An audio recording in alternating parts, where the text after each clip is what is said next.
Thank you for coming, guys. Yeah. In 2017, a group of us said we'd have a ride down to Portsmouth dockyard to have a look at Victory. But knowing there was a few different attractions to see, we decided to stay overnight and make a day of it.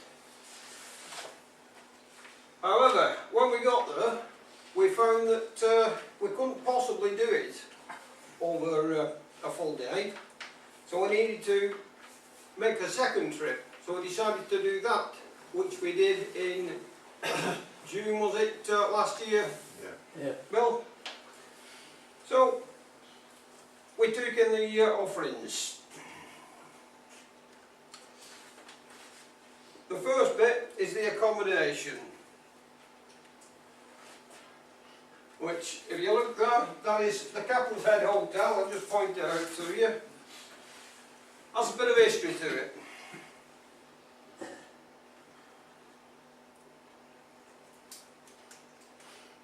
This here is the Captain's Head Hotel. Now, it has a bit of history to it. Now, Bill shared a room with Ronnie,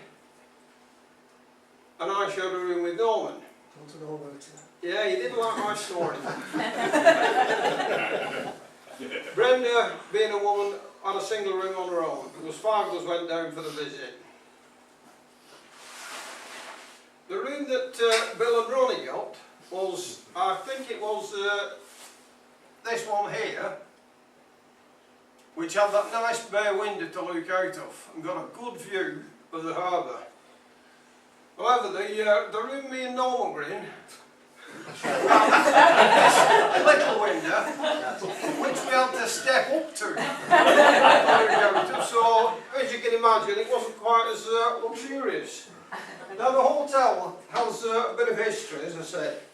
It was named after the Admiral Augustus Viscount Keppel, commander of the British fleet at Ushant in 1778. It was built around 1779, around the same time as the Victory.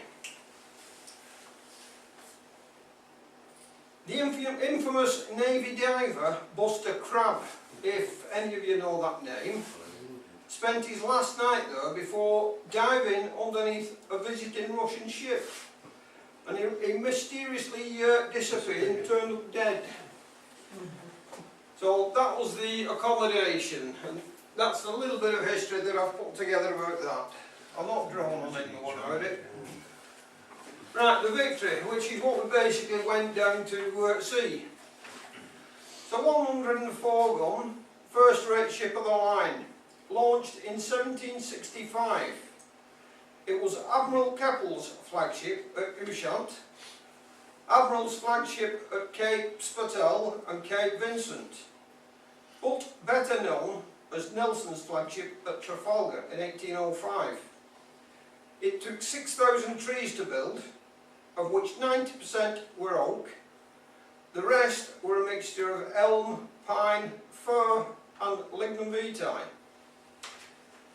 She was armed with smoothbore cannons, a combination of 48 pound, 24, 12 and 6 pound cannons at a cost of £63,176 and 3 shillings.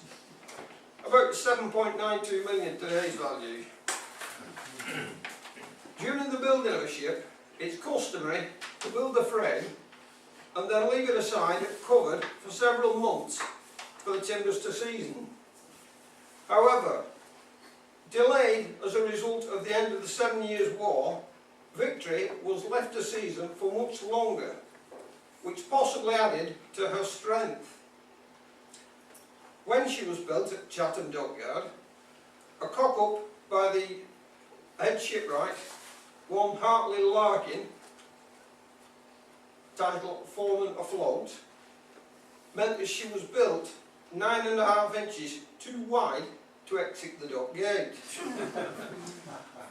which had to be further widened by workmen using adze to accommodate getting Victory out. When launched, it was also noticed she had a pronounced list. This had to be corrected by the strategic adding of placement of extra ballast.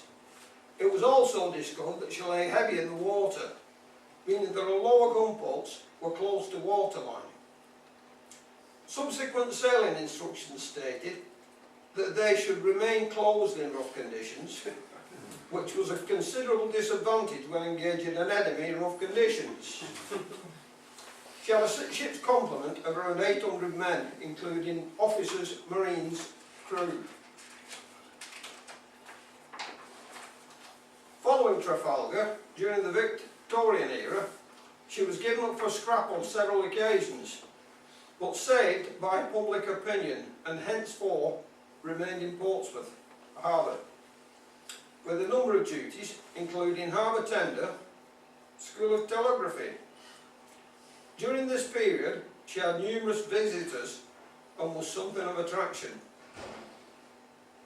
She was then put into number 2 dry dock, then subsequently renamed Victory Dock in 1922, where she still sits dried out. However, over the years of being dried out, she has begun to collapse under her own weight.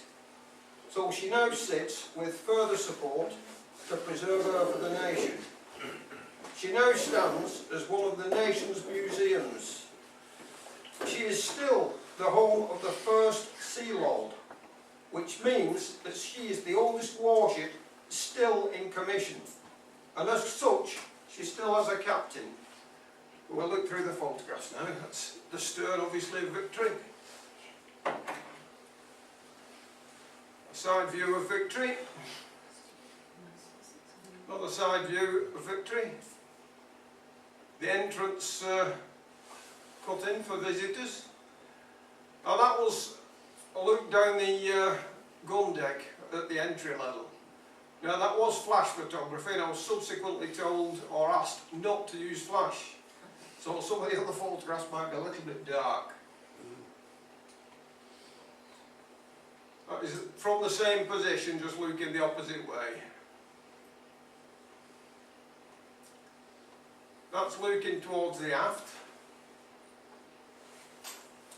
That is a plaque that states where Nelson was hit and fell.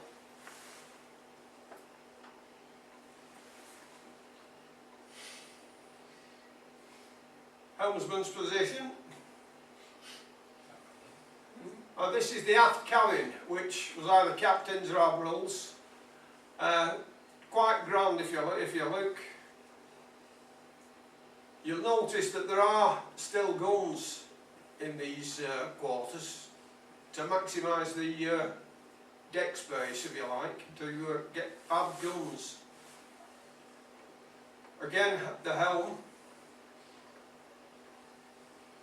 This is where the ship's boats are kept. Jolly boats, tenders, whatever they want to call them. That's looking aft along the ship. Now that could have been just the, not the surgeon's major quarters, but where one would go for something to perk them up or whatever if they were feeling sick. Gun deck, which also doubled as living quarters. You can see in this one the box there at the bottom of the stairs, which was the carpenter's spot where he kept his tools. I was surprised to find I expected to be stooping all the way round. But as you can see from that, Bill's quite a tall chap and he was walking in front and wasn't stooped at all, so there was quite a bit of headroom there. Another look along the formidable gun decks. This is perhaps the Admiral's quarters and where he would have entertained visitors or his major crew, you know, his lieutenants, captains, such. As you see, it's quite a big room. But again, they would have wheeled guns into there and put them in place in times of action.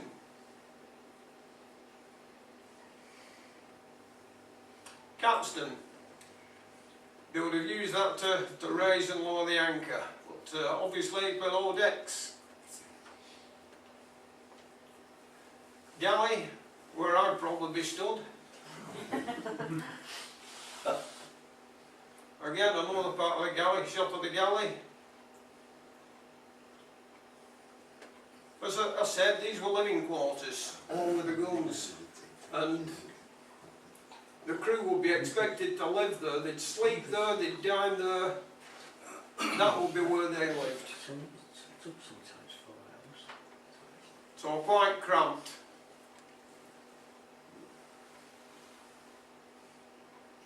Size of the ropes there in the rope locker.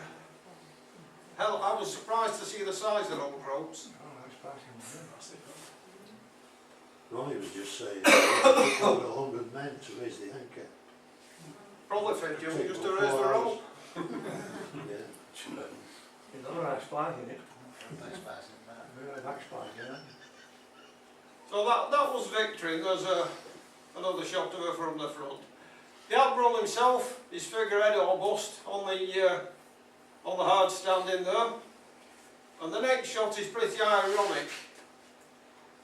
A French ice cream van on the same car park or hard standing that the Admiral's bust was in. That was just by Victory. Right, that's Victory covered. The next thing we looked at was the Mary Rose exhibition, which was worth a visit in its own right. You could spend an entire day in there. That was Henry VIII. She was built in Portsmouth and launched in 1511. She was a new breed of warship, a carrack, which was fitted with purpose-built gunboats, considered to be a floating fortress. Prior to that, there were only a handful of warships at the Crown's disposal. So at times of war, merchant vessels were pressed into service, having guns placed on the deck to arm them. Henry VIII, being a threat from the French to the south and the Scots to the north, embarked on a task to build up a Royal Navy. And this was really the beginning of our Royal Navy. At an era of shipbuilding, arose.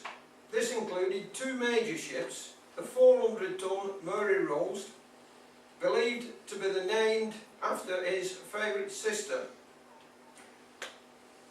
who was Mary, and Rose for the Tudor Rose.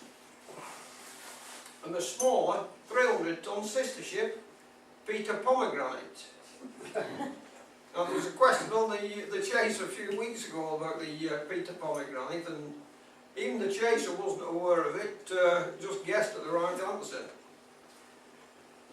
Mary Rose was rebuilt in 1536 when additional gun ports were cut and additional gun decks built into the fore and aft castles.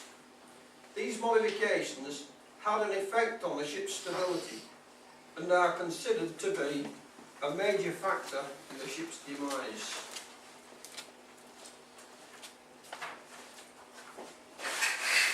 She sank during a defensive action on the 19th of July 1545 when leading a fleet of 60 ships against the French.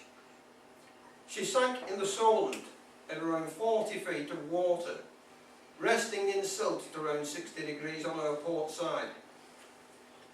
Despite several unsuccessful attempts to salvage and refloat her, she was then abandoned to be partially buried in grey clay, which served to preserve her until rediscovered in 1836 by pioneer divers John and Charles Dean, who recovered a bronze cannon and numerous guns and artefacts from her. Then largely forgotten about until the early to mid-60s, when an ambitious project to find and archaeologically excavate her was undertaken. Rediscovered in 1965, subsequently excavated until amid extensive press attention, she was finally raised to the surface in 1982. Despite Henry VIII banning the practicing of the Catholic faith, amongst the artefacts found on Mary Rose, amongst the personal effects of some of the crew, there were numerous sets of intact sets of that, of rosary beads. Right, so we'll go on to the photographs of Mary Rose now. That's the chap himself, Henry VIII. Ship's bell, which is in a glass case at the entrance to the exhibit. A plate and a cannonball. I don't know what the other two little pieces are. There again in a glass case at the beginning of the exhibition. There you see what's left of the hull. Quite a lot of the timber's still intact, as you see. It's totally encased in a protected environment, and obviously it's had quite a lot of preservative thrown at it. That's just a diagram of how she would have looked. One of the cannons recovered, and you can't quite tell from that photograph, but these cannonballs here are in fact stone rather than iron. It had a mixture of cannons, and some of which fired stone balls, others cast iron. That's one of the more ornate cannons that was discovered. And that would have been smooth board and perhaps cast iron balls used in that. Again, lots of different artefacts. They're obviously what they used to load the cannons. Skeleton of an archer, complete skeleton found along with his longbow.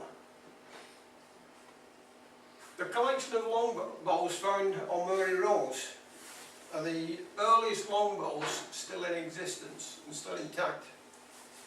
And I believe some chap actually strung one on fire, shot one, I was told the other day. I can't remember who that was, somebody mentioned it here. He was Robert Hardy, wasn't he? He was the vet fellow from... Yeah, the chap out of the actor, yeah. The actor. It was him, yeah. An expert on it. Yeah. And that was one of the more ornate cannons. So a hell of a difference in between that cannon and the first cannon I showed you, wasn't there? As you see, there's quite a lot to that Mary Rose exhibition. I've only put a few photographs in there. It's well worth a visit. You could spend a complete day in there without any worries. That is a World War I gunboat, HMS M33. A typical small warship built to bombard shore targets. She's one of only 3 remaining to have seen service in World War I. She was actively engaged in the Gallipoli campaign, the Dardanelles, and also in the Russian Civil War. On board that boat was an audio-visual presentation which myself and Bill watched, and it was detailing the Gallipoli campaign. It was quite an interesting thing to watch. Gallipoli, if you don't know, was a fierce beach assault fought against Turkish defenders, World War I. Just looking at a few photographs of that now. Main gun. And that was the only photograph I took on board, that one that's worth putting on, to be honest with you. Right, we then went into I forget the number of boathouse it was called, the workshops, but basically it was just demonstration and practice and apprentice working with traditional boat building and repair skills, housing several exhibits of interest. I believe that was a torpedo boat. There was also a rigging climb. Now, whilst myself and Norman were having a cup of tea with Barbara in the cafe, and Ronnie I think had gone to the loo, Bill actually went on this rope climb, rang the bell at the top and came down without any witnesses. So probably a bit cheesed off about that was nobody took a photograph of me while we were doing it.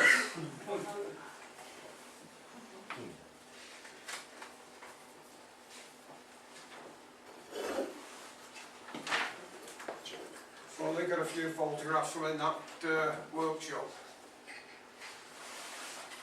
That's looking down on the workshop floor, and as you see, apprentices working on the wooden bolts using traditional skills. And it was interesting to watch them at work at times. Well, there were also a lot of other exhibits along the top balcony area that we took that photograph from. That's a traditional ship's boat, a jolly boat, whatever you want to call them, a tender. Obviously showing signs of age now, that one, but that's basically what it is. Perhaps that's the sort of thing that the Bounty's captain, Captain Blythe, might have made his epic voyage to Australia in one like that. That, I believe, was one of the tenders off Britannia.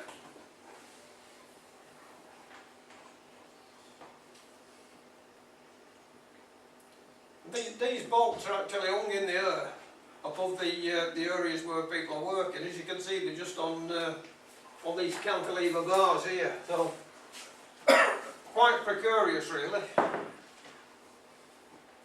The rope climb was just here at this point. The top was probably about so high.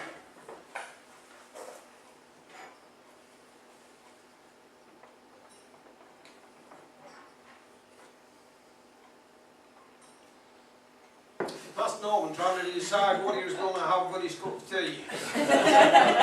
This is while Bill was doing the rope climb, of course. Right, so after that point, we did the harbour boat trip.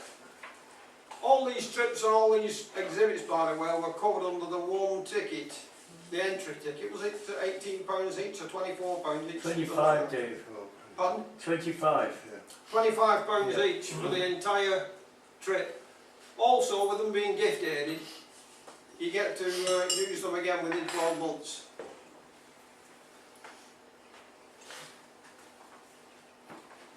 There was 11 attractions, wasn't it, in total? I thought it was 12, but... Queen Elizabeth. Nothing can prepare you for the enormity of that damn ship. It's absolutely huge. And I don't know whether you can make it out in that. There's a police boat patrolling the area. While it's in port,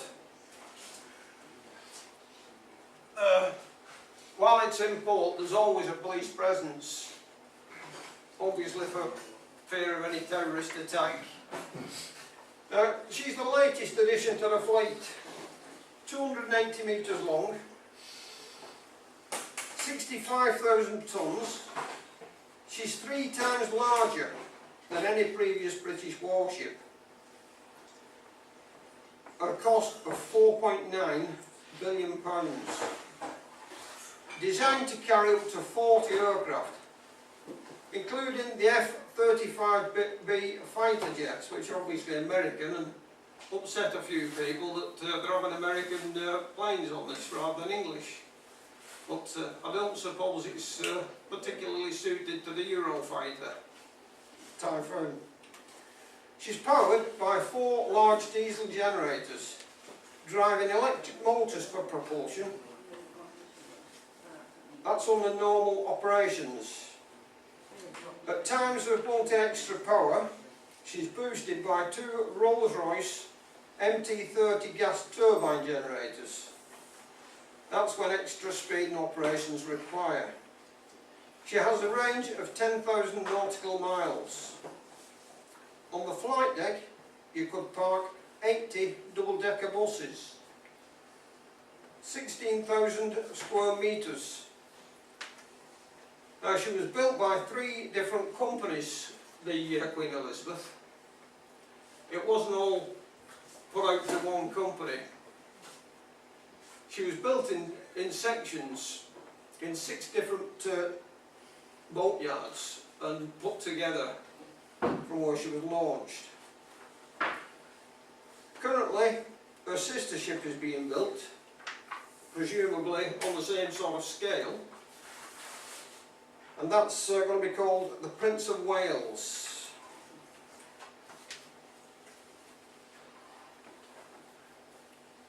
That's a view of her from near where Victory's stands. Is that grey box, or is that the Pardon? warehouse? The grey box to the left, is that part of the ship?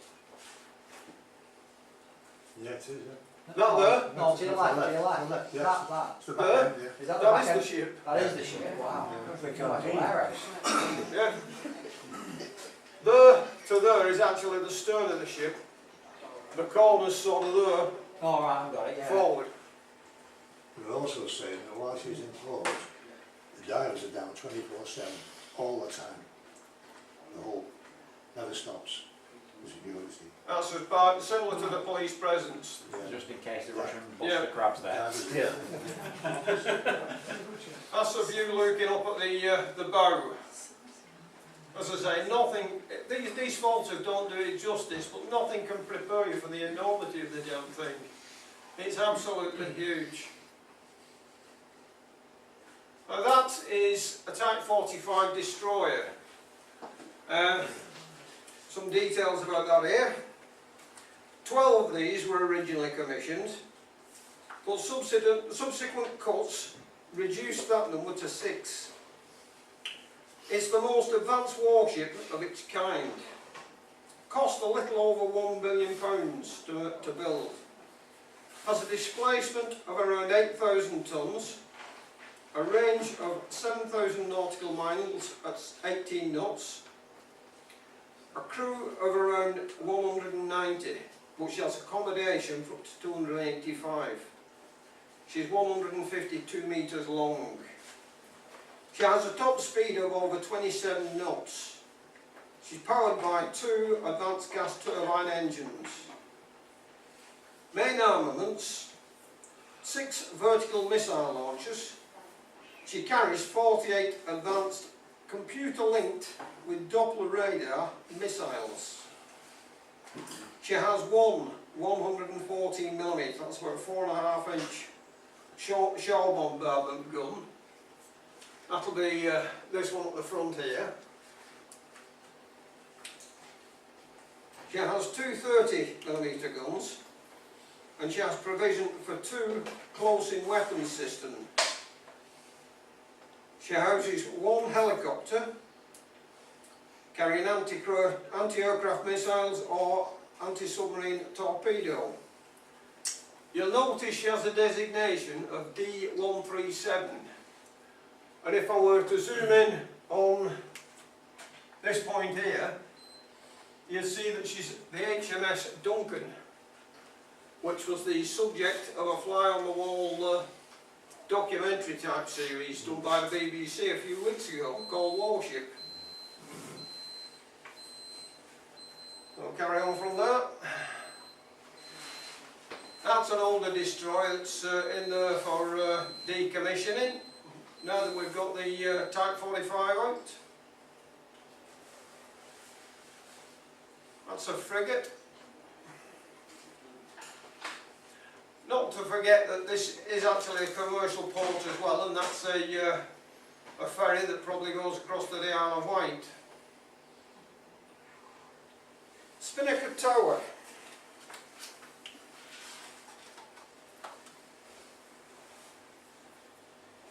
Just excuse me while I turn the page.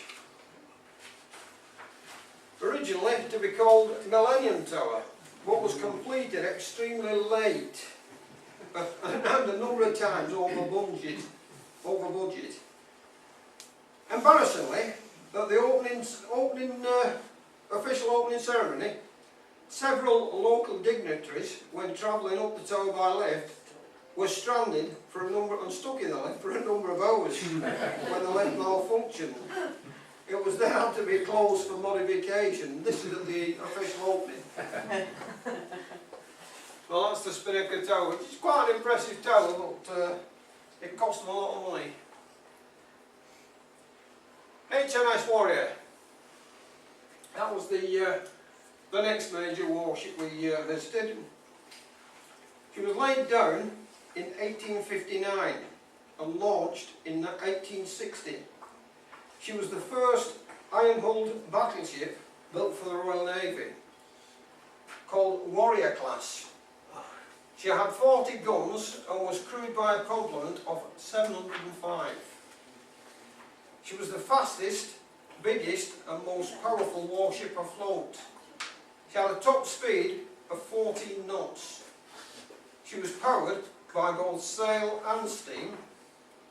A reputation soon preceded her, underpinning Britain's supremacy at sea, deterring foreign navies from attacking Britain at sea. However, Warrior never fired a shot in anger. After 22 years, she was considered to be obsolete, having triggered a revolution in warship technology.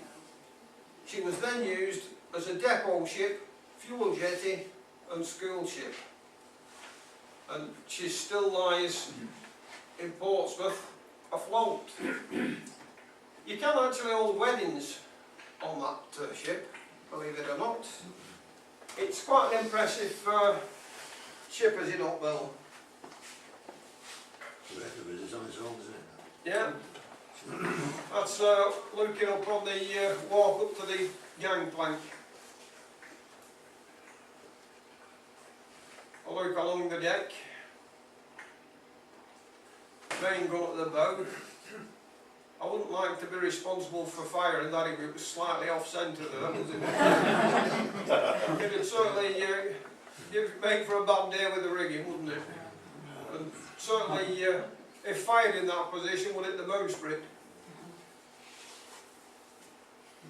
Again, cannons, and as you see, you've still got living quarters on the gun decks. So you start then living, sleeping, eating, drinking, and spending their lives on the gun deck, basically.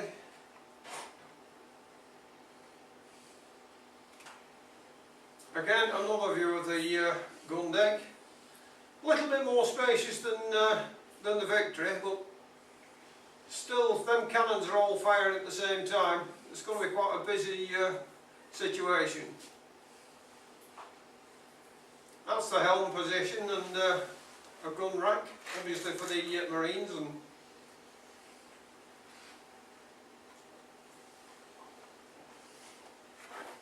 again, another gun, and that is perhaps at the aft of the ship, where they use the room for other purposes, so the cannons sort of stored sideways on. That will be turned and put through the ports if it's so action. Again, gun racks. As I said, you can actually hold weddings in this place, and this is the room that you'd hold them in. It's available for corporate events and things like that, this area. And God knows how much it would cost to hire the damn thing. It's not worth thinking about the price. Boiler room. Very clean for a boiler room. As you can see, a monorail system for delivering the fuel to the boilers. Obviously it would have to be hand stoked at that point, but that's the delivery system. Engines. I'm not sure exactly what size these pistons are, but I'd say they're probably 5 or 6 foot in diameter. So they're quite big pistons. This is where, in those circular, the torpedo shaped things at the back, there will be bags containing the crew's personal effects.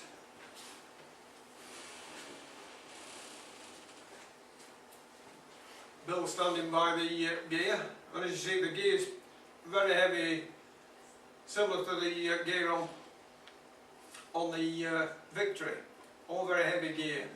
I don't see what drives that though, just seems to be a cog doing nothing, but it shows the scale. That's the captain's sword.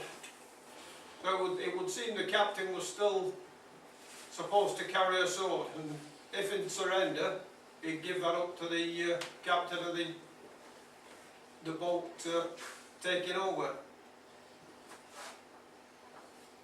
Anchor windlasses and chain, rather than on the Victory it was all rope, but these chains are quite a size.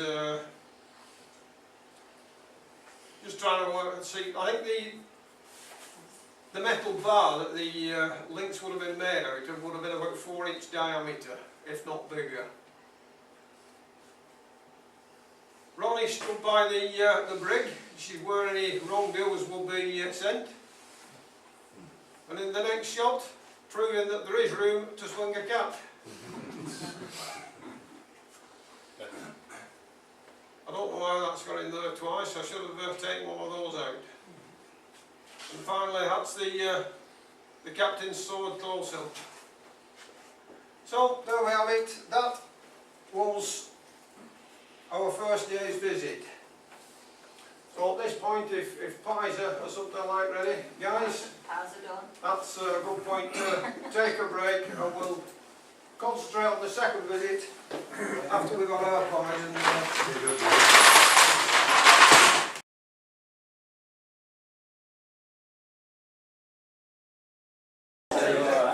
Alright guys, if you can take your seats. Second half, now you've enjoyed your pie and sweets, I hope you enjoy them anyway. Right, the second half was our second visit, which in the main was to go across to the Submarine Museum, where we saw this fella, which is the HMS Alliance.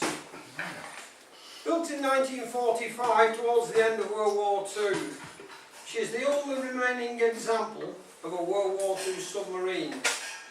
At least that's British submarine. She's an Amphion or Acheron class, designed for extended duties in the Pacific. She was opened to visitors in 2014. She had a crew normally of 63 and was powered by diesel or by battery when on the sea.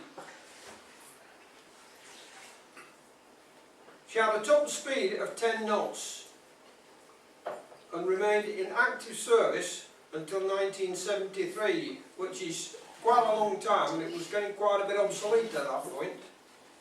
During her later years in service, she became a test bed for emergency technologies, such as wire-guided torpedoes, advanced wireless communication equipment, anything that was being introduced into the submarine service. They tested it on Alliance first. In 1973, she became a static training school at HMS Dolphin, which was a submarine base and training school. Until in 1979, when the school relocated, she then became a memorial to past submariners, before being opened as a museum, as I said, in 2014.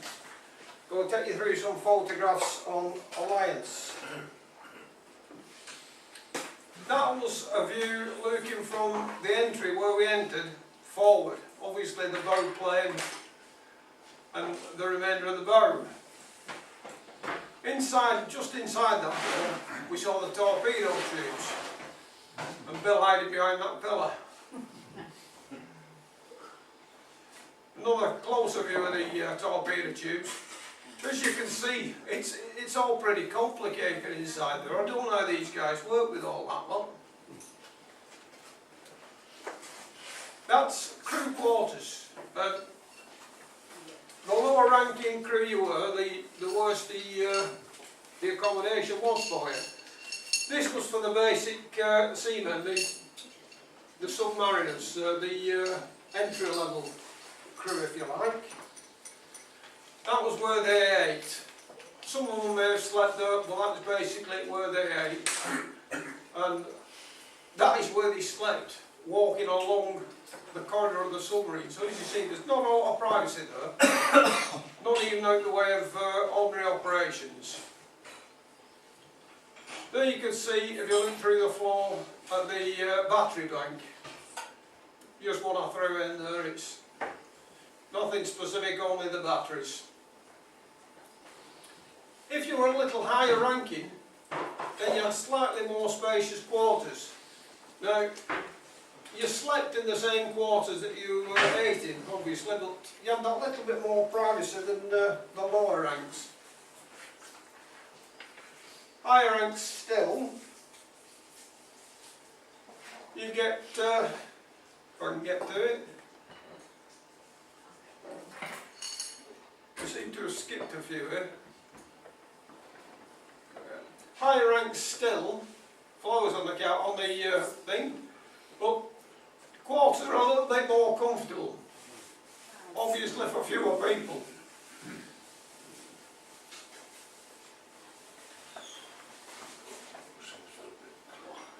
The next photograph again, officers would tend to use quarters like this, but their sleeping accommodation will be a little better. Captain's quarters. Still quite a cramped accommodation with charts on his table there and such, but uniform hanging up. But still, that was his pad. Helmsman's station. As you can see, there's not a big wheel there or anything like that. Probably steered by this control here. Obviously you've got the telegraph to the engine rooms there. Here you can just see the periscope, slightly vandal to the periscope anyway. And that's a view of the same thing, looking forward from a little further back. Periscope now on the right hand side of the photograph.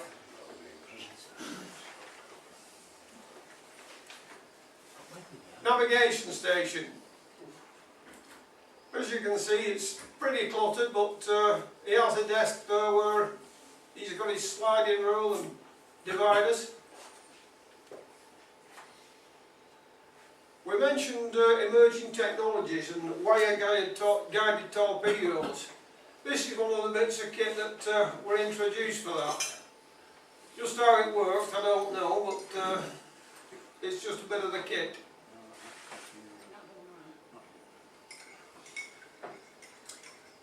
Wireless operators station.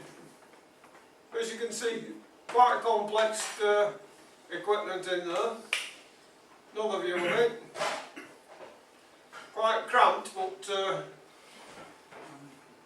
nevertheless, he had all his gear there. Galley. Again, you'll probably find me stood there. Small cooking space. This hatch here will be where he'd serve the food to the crew. So, as I say, not a lot of room in there, hardly room to swing a cat, as we said earlier. Looking back towards the aft of the submarine, we get the powerhouse, the engine room. Norman there walking along it, you can see the telegraphs on the wall there at the side.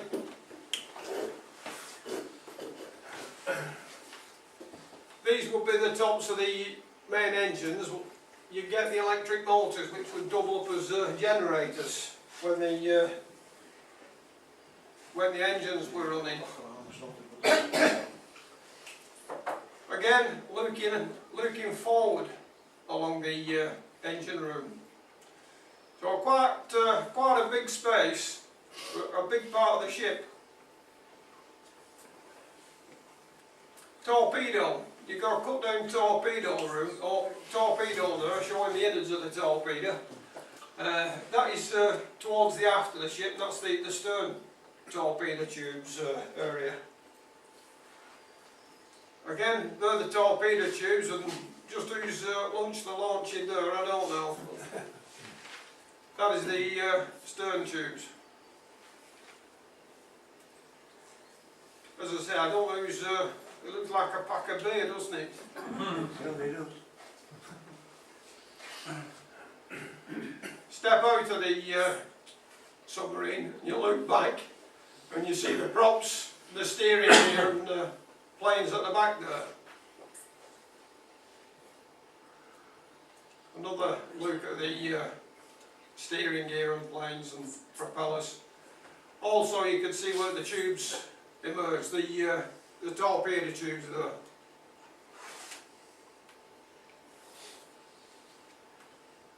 Looking forward, you can see the scale of the thing on the outside now. You know, it's quite a big machine. Right, that's the main submarine I talked about anyway, which was the name's escaping me for a moment. The Alliance. Going into the rest of the submarine museum, there's this little display, which is some form of early diving equipment, I think. Just how that would operate, I don't know, but I wouldn't like to be the one with his head in the helmet there. That is a model of the next submarine you're going to see, which is the Holland No. 1. So I'll read a little bit about the history of the Holland No. 1 for you now. She was Britain's first submarine torpedo boat, designed by one John Holland. Ironically, it was originally designed for the Athenian Brotherhood, I think the forerunners to the IRA basically. She was commissioned and built in 1901. She was the first of 6 that were built for the Royal Navy by Vickers of Barrow-in-Furness. She was approximately 20 metres long, around 110 tonnes approximately. She was crewed by 8, and she was armed with one 14-inch torpedo tube and carried up to 3 torpedoes. She was powered by a 160 horsepower petrol engine, that's petrol rather than diesel, and a 74 horsepower electric motor, giving a top speed of on the surface 8 knots and when submerged 7 knots. Her range was 250 nautical miles on the surface. When submerged she could do 20 nautical miles. So quite a good range on the batteries. She had a test depth of 100 feet, 30 metres. In 1913 she was considered obsolete, so she didn't really have a long lifespan. Just trying to look for the date and remind you. 1901 to 1913, so 12-13 years. She was sold for scrap for the sum of £410, and she was considered so obsolete that she was sold with all kit and fittings. The only condition on the sale being made that the torpedo tube must be put out of action. Whilst being towed to the scrapyard, she was lost in severe weather. This was 1.5 miles from the Eddiston Lighthouse. All on board were earlier taken off when she was seen to be taking on water. The tow rope was also cut to prevent loss of the tug. She was rediscovered or recovered in 1982, having been located in 1981. She was then treated with preservative chemicals and displayed in the museum for all to see. We'll look at some photographs now.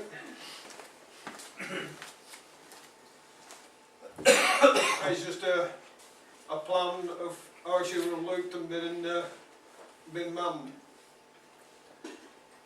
Let's have a look along the hull, along the starboard side from the bow. Because it's in quite a confined space, I couldn't really get a photograph of the whole submarine from the side. That is the bow and the torpedo tube. Rusting away a little bit, but you can still see how it operated. Are we talking now, another sub? Well, Norman's looking the worst for wear, isn't he? But you can see it's like a parrot's beak, isn't it? You know, the flap for the tube. Looking inside the sub, this is the main deck inside the sub. There's not a lot there to see, but quite roomy when you compare it to the last sub we looked at. Again, propulsion and steering gear with planes at the stern. Looking along from the stern, along the starboard side forward, it's cut out there to show the engine gear. In there we have what remains of the petrol engine. And then looking back, we've got the motor generator. You can see there's quite a big, heavy machinery there, and nothing's protected, so anybody there could quite easily lose their arms in there. That's just a torpedo that's on exhibit outside the museum. So that was Holland number 1, which was Britain's first submarine. As I say, designed by John Holland, originally for the intention of fighting the British, not the British Navy.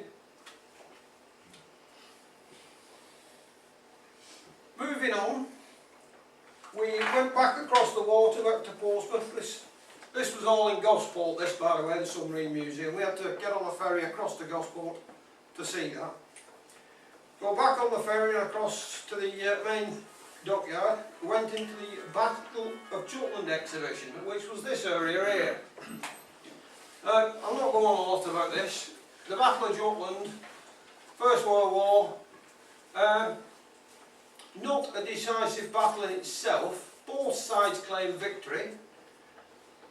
The British fleet having lost 4 ships, so the Germans claimed they won that battle.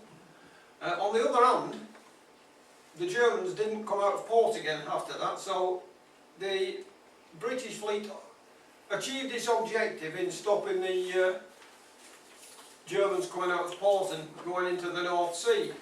So Britain claimed a victory at that, but it was a contributing factor in Britain winning the First World War.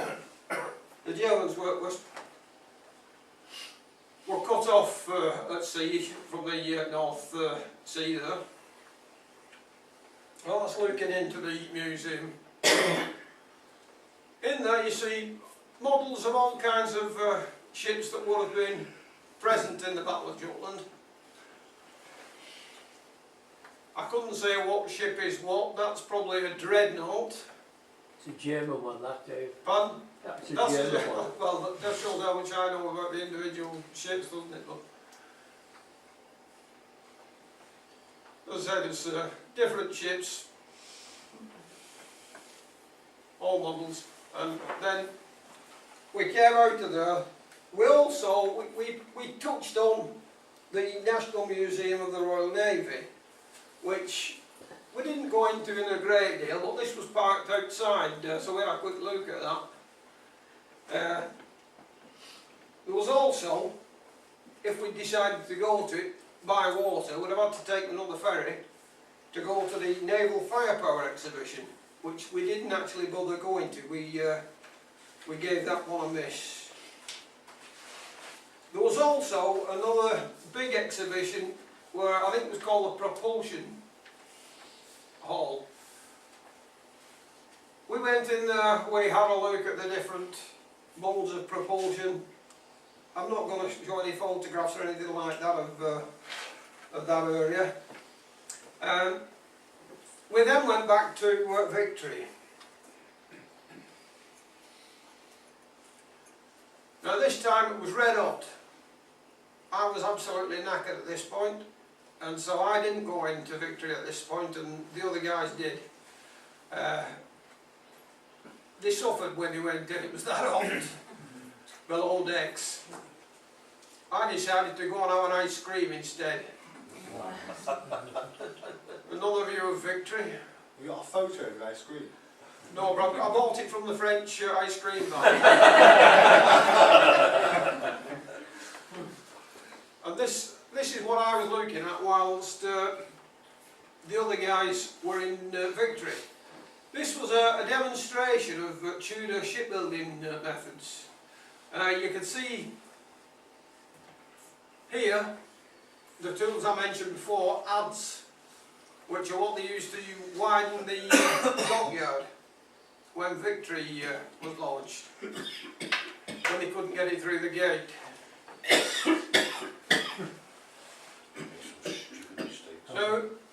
So that's basically it, that's the lot. And just to round things off, we now go back to, we're still on the old, which is the Victory, looking at the new. So there we have it, from the old to the new. Thanks everybody for... Very good, Dave.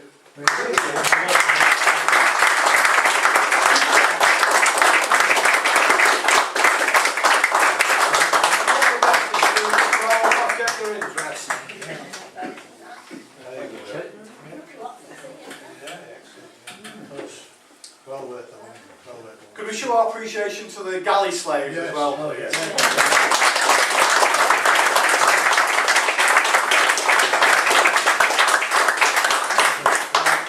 Before we all scarper for the door, can I alert you to 3 things that are happening in the near future?